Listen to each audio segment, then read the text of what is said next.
Scout Comedy Merit Badge tonight.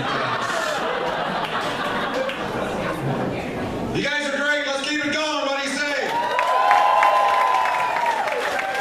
Our next comic coming to the stage is a former fitness guru who turned hot dog eating champion. Yes! Let's hear it. Nick Johnson.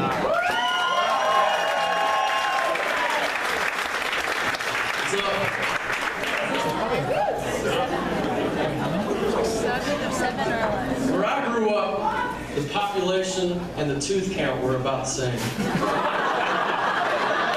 was a place where old English 40s roll across the street like tumbleweeds. We'll just call it Melon Camp, South Carolina.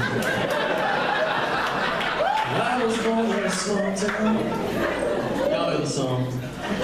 So we were pretty limited on things to do as 13-year-old guys, besides try to catch a sneak peek at the girl next door getting out of the shower, whip each other in the back of the legs with sticks like we were on Jackass, or my personal favorite, make out with our cousins. It's the South. Until my buddy Chase got this old beat-up 1996 Vespa. And if you don't know what a Vespa is, it's the little moped that comes with your 6-year-old daughter's Barbie doll playhouse. The closest town to us was about 30 miles away, and they had a super Walmart, which is like the promised land to a couple of 13-year-old boys. And we had to go. So I hopped on the back of that moped with nothing but cut-off jean shorts and a Nickelback t-shirt.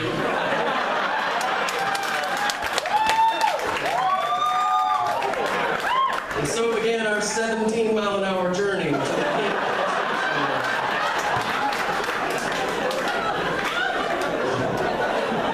Now we knew that this particular Walmart had a dirt road entrance, but we did not know about the 7-inch lip from the pavement to the rocks below. And as we found out later, we're destined to lodge themselves very deeply into each of our ass cheeks. So we struggled back onto the moped, bloody and bruised, and continued our journey to the superstore. When we got there, we limped in like 2 injured Viet Cong soldiers. We looked into the bathroom, and I found out that Chase apparently can't stand the sight of blood. And I knew this because he had fallen asleep quite violently on against the sink. But when he woke up, we had received a surprise. An old man had bought us some rubbing alcohol and about 157 feet of galls. We rode 57 minutes at 11 miles an hour back home, looking like 2 assaulted homosexual mummies.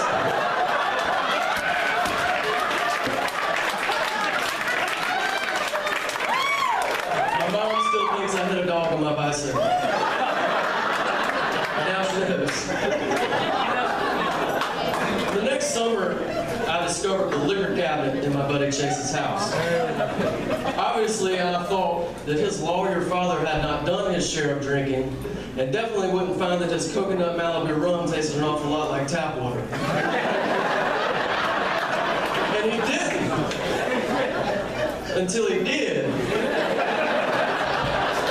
About 1 week into my 8th grade year, my mom came and signed me out of class, and I was thinking we probably had a back-to-school appointment at Outback Steakhouse. Until I walked into the office and saw her stare through my chest and into my soul. That's when I knew I had been caught. So when we got in the car, I immediately began to plead my case. And I said, Mom, it's a part of growing up. I have armpit hair now. I'm a man, and men drink. She did not agree with that statement. When we got home, she whipped me. She whipped me hard. I had streaks of blood and pride across the front of my legs. The next year, I was in 9th grade, and I got my license. And decided to pass school and go to my super hot new girlfriend's house. And she was there waiting on me in her cut-off Leonard Skinner shirt with her belly hanging slightly over the front of her butt.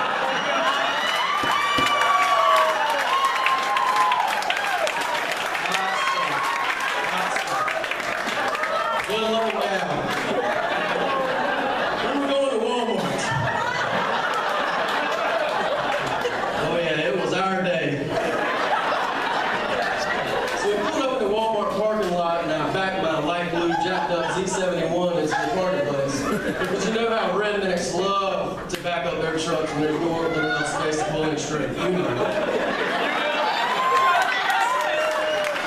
It establishes dominance within the heart of the young, dumb Southern boy. So we walked into the store and got absolutely consumed by that black hole of $5 DVDs for about 30 minutes. When we came out, my car was gone. Yeah. I had only one option. I had to call my dad and tell him that it had been stolen. So I did. Hey Dad, there's been a little problem. There's been a little situation with my car. He said, oh, well, yeah, Nick. I know, man. I got your car. I had to do something. I had to try to get myself out of this. So someone stole it and brought it to you? Pretty well-adjusted thief. Got a good head on his shoulders. No, I didn't believe that.